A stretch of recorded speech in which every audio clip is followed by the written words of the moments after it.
This is Toledo Symphony Lab, a behind-the-scenes look at the world of classical music from WGTE Public Media and your Toledo Symphony. I'm Brad Cresswell. Joining me today are the music director of the TSO, Alain Trudel, also principal second violin and artistic administrator Merwin Siu, and the TSO's marketing director, Felicia Canny. Welcome, everyone. Great to be here. Thank you. Now, we have a special event coming up this weekend, Saturday evening, a spotlight event, in fact.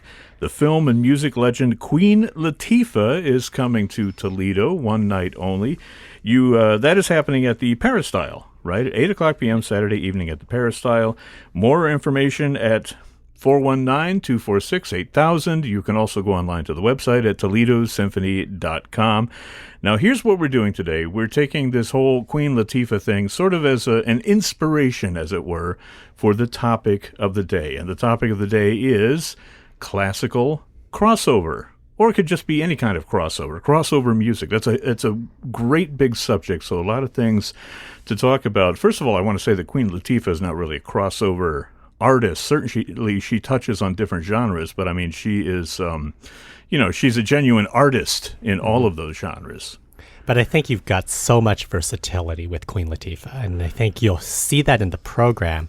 It's a really, really exciting program. She's doing, tunes that really span the gamut. I can't wait to hear her take on Lush Life. That's just going to be great. Yeah. But she was a great hip hop artist. She was in Chicago and Hairspray. Talk show. Yeah, does a talk show. So, a great, incredibly sympathetic and likable character on screen. You can't help but root for her characters, and I can't. It's actually going to be my birthday Saturday, and it's what a great way to spend a birthday. So Queen Latifah, if you're listening, Merwin's birthday Saturday, you can do an encore. I would be delighted. Birthday. Absolutely, very, very subtle. We Subtle look forward nudge. to that. Well, I promise we won't sing happy birthday to you on the podcast today. But let's talk about the whole idea of crossover. Who wants to take the lead on this? And there's so many different kinds of crossover, right? There are classical artists who decide that they're going to put out a jazz album or what have you. There are pop artists who are going to, sort of hop on the classical bandwagon and try to do something in that genre. What are your feelings on this whole idea of crossover, Alain? I have really mixed feelings about about the term about. Do we have a pop version of it? Okay. The reason is that I've been labeled in my career many times, because both my parents are jazz musicians, and I started playing trombone as a jazz musician, migrating to classical music studies after that. But it's the things that if there are genres of music that you have inside of you that you feel like, for example, Queen Latifah, when we see all the things that she does, it's very sincere in each one of them. She's very competent on every one of them, and it's not a marketing thing, right? Yeah. But sometimes you see classical artists that say, "Oh, this is a jazz album," and it doesn't swing at all, and it's just they play the song. It's very square. Yeah, and you say, "Okay, are we naming names today or no? We're not taking names either." So we're gonna I might name a few names, but that's all right. Nobody who's here in the room. No, but it's and it's usually the same could go the other way around, but it shows more when it's somebody who's trying to go into the jazz or the pop field, just thinking, of course, because the harmony and the structures, they're kind of quote unquote easier, but still it's about the groove, so if you don't really feel it, you can have a 2-5-1 or a 4-5-1, the harmony, but it's it's still gonna sound fake. So you need to have a real, if you want to say crossover artist, is people that are in two different styles, have 1 foot in each, very grounded and very at ease and very sincere in both. And that's good. But we've been served by so many by so many artists saying, let's expand in that genre. So for me, a lot of people got burned in that. What do you think started the whole crossover trend? I mean, if we go back to the 90s and look at the three tenors at the World Cup, that was sort of a touchstone event for classical music, making forays into the pop genre and popular songs and that sort of thing. Big commercial success. I I mean, what do you think drove, initially it was driving the crossover? Well, can I say that it could be because of the marketing? Yeah. That you've spent your time performing in a certain genre, and then, okay, well, I've done that. Why don't we expand a little further to reach more people who might have differing tastes, and then through that bring them closer to the original genre. You get a little applause for. Oh, I'm not sure that's a great thing because as you've mentioned before, like not everyone can do that. I read somewhere that it like the pianist's brain for a classical pianist versus a jazz pianist completely different when playing, and there's something special about the people who can overcome that in order to be proficient in both. You know. So you're saying that their brain sort of goes in one direction with classical music and a different direction with jazz, like different parts are lit up, I think. So you have to kind of be multifaceted with your you need a super signals. brain. How do you feel about that, Elaine? You must have a super brain because you play jazz. Oh yeah, I think you have a super brain. Classical as a trombonist. No, but you take people like Leonard Bernstein. I mean, also of course he's a genius, but I mean, there are people. I'm not saying that they don't exist, right? But I like Lady Gaga is one of them. Oh yes. I mean, Lady Gaga is an amazing artist, has a brain and also goes in the pop world, the jazz world. She's a genuine jazz singer, and she's a pianist too. She's a pianist. Yeah. I mean, there are people out there, but the thing is that it cannot be enough people to be a trend almost. Yes. But the trend is the marketing part of it. But and we were talking about the three tenors. I mean, they do incursions, like little bit of other things. It's okay if you do a tune or two, but I don't think they have the pretension of saying, oh, we are jazz singers or we are pop singers. But they do a little bit. But it's another thing if you're if you do like a pop duet album and it's very clear that it doesn't work or things like that. That's also possible. But for me, I mean, I would say like it was more successful coming from jazz going into classic. Yeah. Because from jazz you have a sense of structure, and basically you're trained as a composer because you play your own music on the spot. You improvise, which brings you to have a curiosity of how music is made and how it's put together. And then classical music, you bring that to it, and it's very positive because then, as you're doing, I don't know, Brahms Symphony, Mozart Symphony, then you're inside the music. But at the same time, I have some colleagues who are great jazz musicians, but they can't get. There's one thing that's very important, and it's very technical: it's the articulation, the way of articulating how you talk, like with your instrument. Yeah, it's very simple. Ta ta ta ta. Jazz music, a lot of musicians are going ta ta ta ta, right? Ta da ba do, which works well, and it's just not. And some of their genes go tap ta ta ta, right? Yeah. And the other way around also, you want to go tap ta ta ta, and you want to go pop boov it up. Yeah. And for them, it's like I they can't just can't swing do it. at all. And at the end of the day, it winds up going. Where's that kazoo?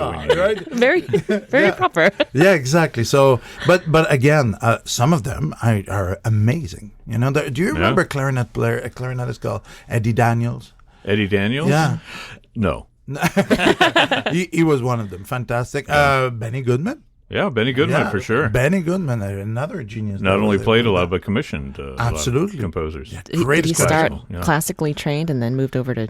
Well, it's very interesting because it was almost more genuine in the old days because you were, whatever music you would do, you would be like, quote unquote, old school trained, do your scales, do this. And you don't get into a genre too quickly. You have to learn to play properly. Fundamentals, yeah. Yeah, well, I learned that way. Are there classical artists out there who have a genuine pedgree for when it comes to like, other genres of music, jazz or pop or a lot of classical singers, opera singers, cross over into Broadway. Yes. And like you were saying, that used to be something that was just a given. You had people like Ezio Pinza singing South Pacific and things like that. You had real legit voices that could be on the opera stage and on Broadway. But that seems to have gone away by now. Well, I guess I disagree because Renee Fleming, didn't she recently perform on Broadway as well? Yeah. I mean, you do have some opera singers. Yeah, they're still around. But see, we are naming names. That's good. It's always good when you name names in a positive way. Yeah, right? I'm all for that. The negative, no. I have, here's my answer to that. Right? Anyway. Okay. Let's do our quiz of the day. Okay. All right, I'm going to bring up a little crossover music for you. Get that in there. It's not really crossover. It's just like a goofy version of Carmen. Anyway, I have what I'm calling a hidden talents quiz. Okay. This is an 8-question quiz about various celebrities and what instruments they are associated with. Oh. You may or may not know the answers to these. Number 1, this actress, once in a high-profile relationship with another famous actor, is also a talented saxophone player. Is it A, Jennifer Aniston, B, Jennifer Garner, or C, Jennifer Lopez? Which one do you say? Well, speak about crossover. Jennifer Lopez, I think, has been on. No, No. No, that was my answer. Gardner, right? Yeah, I think. Hey, I can see that. Yeah, Famous Jennifer actor. Garner. Yes. Number 2. This former U.S. president had an entire room set aside in the White House where he could play his music. Is it A, Richard Nixon, I feel like this is Clinton. B, Thomas Jefferson, or C, Bill Clinton? Bill Clinton. Good He's job. a saxophonist, right? Yeah. We're going to zip right through this. Okay, number 3. What instrument did Aretha Franklin play in high school? Was it the clarinet, the saxophone, or the tuba? I heard that and thought clarinet immediately, so I'm going to go with that. I feel like she'd be a good tuba player. Wow, Felicia. Wow, go leaning Felicia. up. Felicia. She played the tuba. Can you imagine Aretha Franklin? Like young Aretha Franklin playing She'd probably the tuba. rock at it. I I bet. can see that. I found a new respect for the tuba.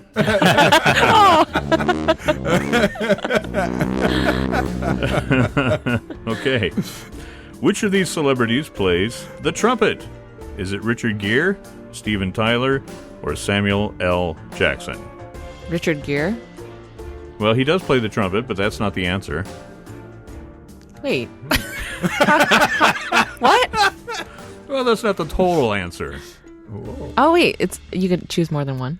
Yeah. I didn't know that. Interesting. Well, Wow. do you want to choose more than one or no? C. What was C? Samuel This is The one of tuba. those- Oh, no, Samuel L. Jackson.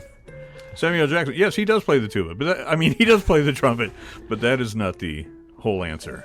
You see All where of I'm them? going with this? No, Yeah, we all refuse three. to go. Say it again, Felicia. All of them. Wow. They all Wow. play the trumpet. Richard Gere, Steven Tyler, and Samuel L. Jackson. Do you know how I come to these answers? I'm just like picturing their faces and their embouchures. And I'm like, you look like you can play the trumpet. You look like you can play the trombone. Oh my God, you're like the sorting hat in Harry Potter. Oh, really? Gryffindor, you're Slytherin. Trumpet. Trumpet. Tuba. Exactly. That's great. Does it work for instruments besides brass instruments or Oh, yeah. Woodwinds. Yeah, I could. everything? You look like an oboe player. kazoo? Yeah, you look like a flutist. Okay. Next question. These celebrities all play the same instrument: Jimmy Kimmel, Julia Roberts, and Steven Spielberg. Is it the A, clarinet, B, oboe, or C, flute? Which one is it? Wow, I need those crickets again. You took the sound right out of my fingers there. I was just about to hit the button. Clarinet. Oh, wrong one. Yay! Again. Felicia, are you like peering through my paper here? No. Maybe this is like years of staring at little kids, like trying them out for Yeah. instruments. It's like, you would make a great trombone player. Again, she has a another hidden talent that we discovered. Not hidden anymore. Now we know. We're going to send you around to all the schools, and you can just, take Try care them of out. it for them. Do their fittings. Exactly. Now, which of these world leaders does not play the piano? That means the others do play the piano. So is it Emmanuel Macron, Justin Trudeau, or Vladimir Putin? Which one of those does not play the piano? Justin. Wow. I guess you know because Yeah. the Canada thing, right? The Canada thing. But I There's want only to 12 say, of us. We should be able to figure this out. but I do want to say, I mean, if he, if he did play the piano, Yes. probably his favorite key to play in would be A, Oh, gosh. Oh, no. I worked on that all night. Okay. I was waiting for that. Yeah. Although I haven't seen any videos of Emmanuel Macron playing the piano, but I have seen videos of Vladimir Putin playing the piano, and it's really quite entertaining. You should go to YouTube and check it out. Okay. I mean, as far as I've seen, he's capable of playing one finger at a time. He sort of plays the piano the way that I type, right? One or two fingers at a time. You get basically the melody, and that's it. It's kind of like a Gordon Getty composition. No. I would cut that out, but I'm just too lazy at this point. Okay. 2 more questions. These are bonus questions, right? So these are not instrument questions. These are sort of crossover questions. Which of these 3 tenors knockoff groups is fake? One of these 3 is not a real thing. Is it A, the 3 cantors, a trio of cantors? Cantors like in a synagogue. Yeah. B, the 3 terriers, a trio of canines. Or C, the 3 terrors, a group that was so bad they would only perform live. They don't allow any recordings to be made of their performances. I feel like A is real.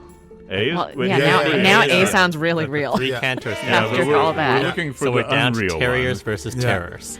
Terriers or terrors? I feel like some terrier group might exist. Yeah, I would say terrors, isn't it? Terrors?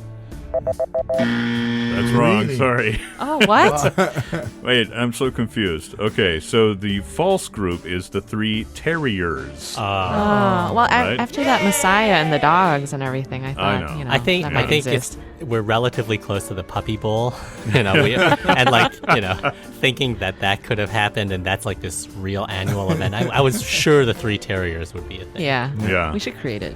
I mean, well, maybe it is. Maybe I just didn't research enough, to make sure. But I'm pretty sure there's not a 3 terriers.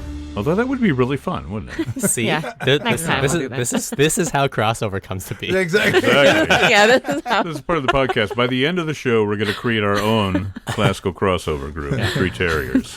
Okay, well, hang on. We lost our music. Let's bring it back. Now, final question. This is, again, a bonus question. Which of these celebrities has never... Turn it down a little bit. Which of these celebrities has never sung Nessun Dorma? Is it A, Aretha Franklin, B, Michael Bolton, or C, Queen Latifah? That's got to be C. Yeah, as far as we know, she's never sung it. I mean, may have sung it I sing it in the shower, so I guess, pretty much everybody's got to sing this piece, right? Yeah. But in the case of, we won't talk about Michael Bolton, but Aretha Franklin, she got a lot of, kudos for singing Nessun Dorma. In fact, she was, if I remember correctly, she was filling in for an indisposed Luciano Pavarotti. Exactly, yeah. Wow. Yeah, she got out there and sang it, and more power to her.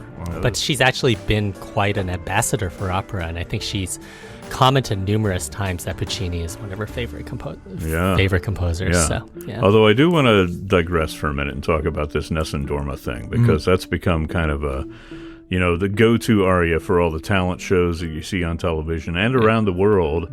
You see little, 7-year-old girls singing Nessun Dorma, which I find to be a little creepy given the fact that, it's a prince singing to a icy Chinese princess, and he's going to be executed in the morning, and they said nobody will sleep until we know his name, so, yeah.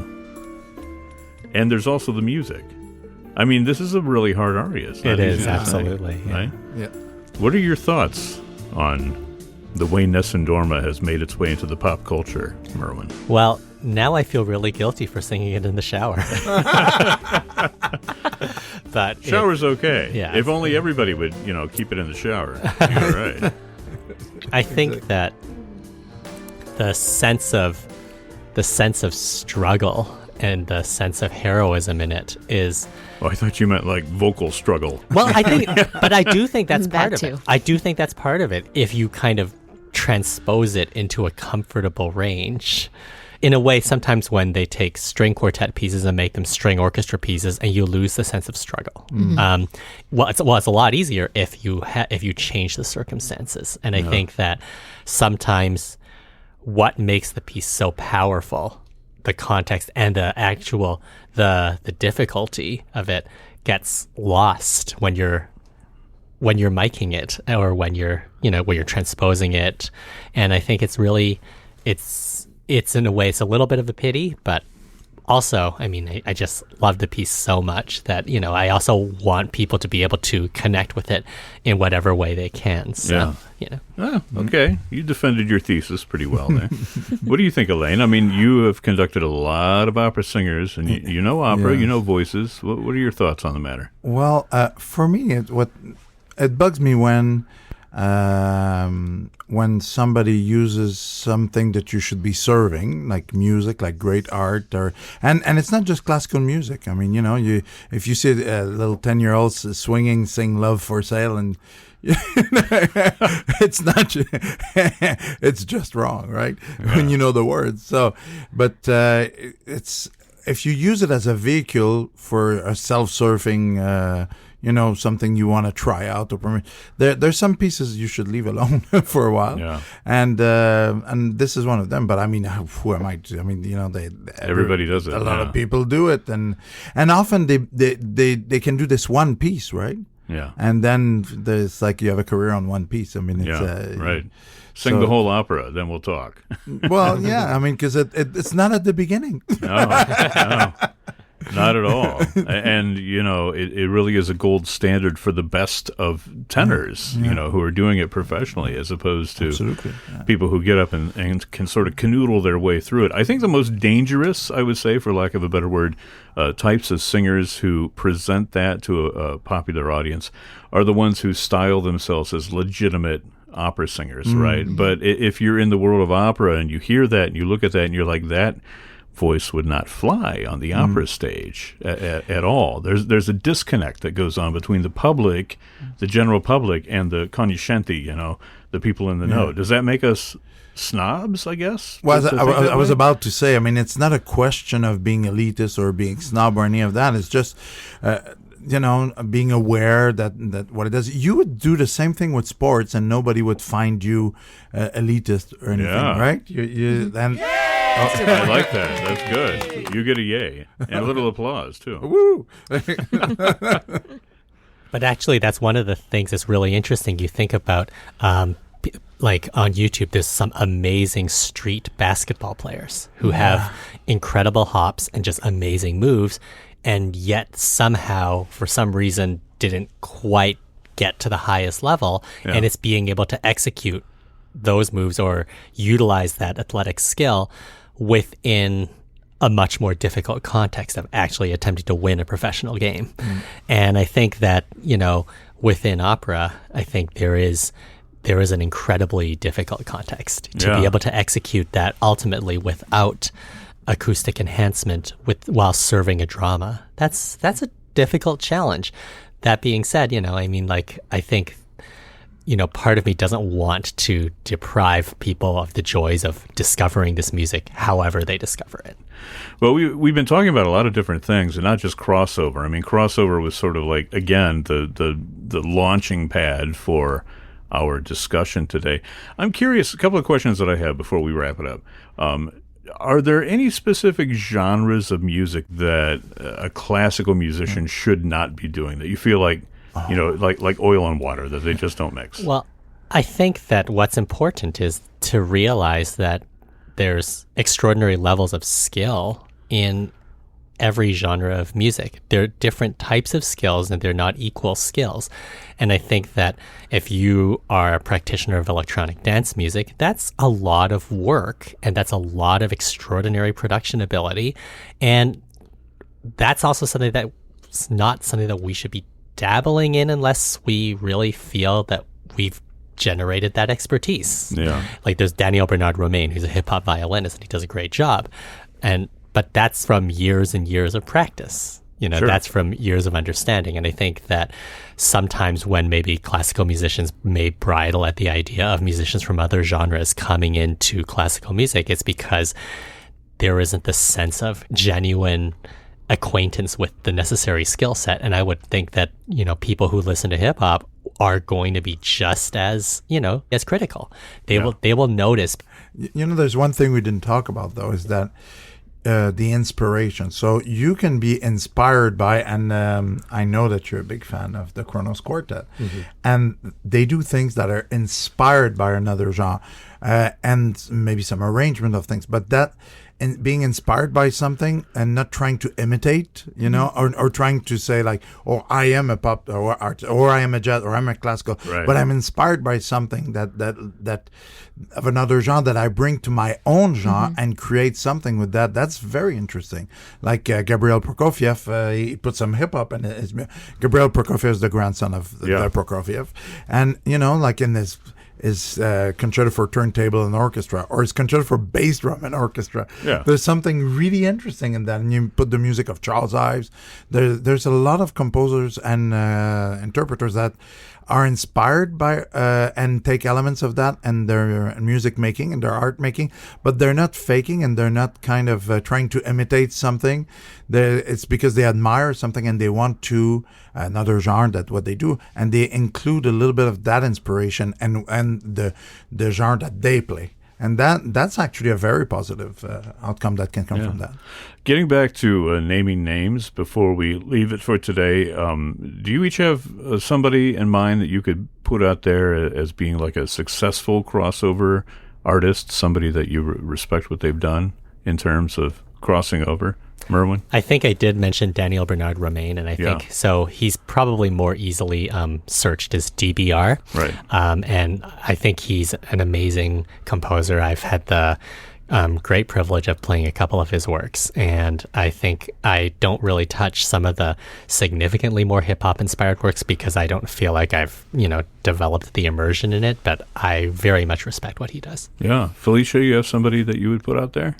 Yes, the first person that came to mind was Lin-Manuel Miranda. Yeah. And the whole musical of Hamilton. There's so many different genres that he was able to just put into it that it amazes me. And it's surprising because when I first heard of the musical and the premise for that, I thought, no way. I don't think this is for me.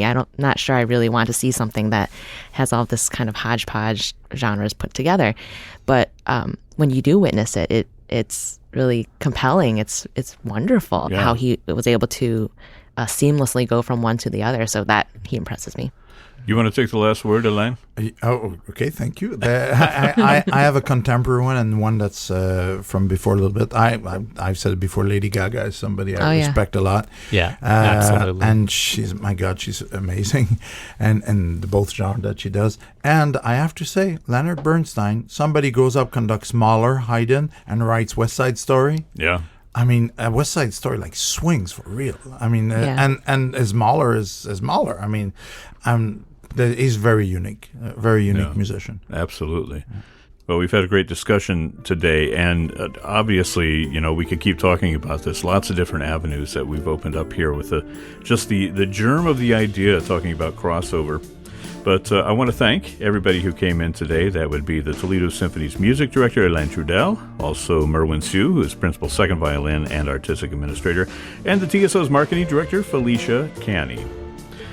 This program is a production of WGTE Public Media in collaboration with our sponsor, the Toledo Symphony. You can download episodes of this program as a podcast by going to our website at wgte.org/lab. You can also subscribe to us through your podcast app of choice, including Apple and Google Podcasts. I'm Brad Cresswell, and you've been listening to Toledo Symphony Lab on FM 91.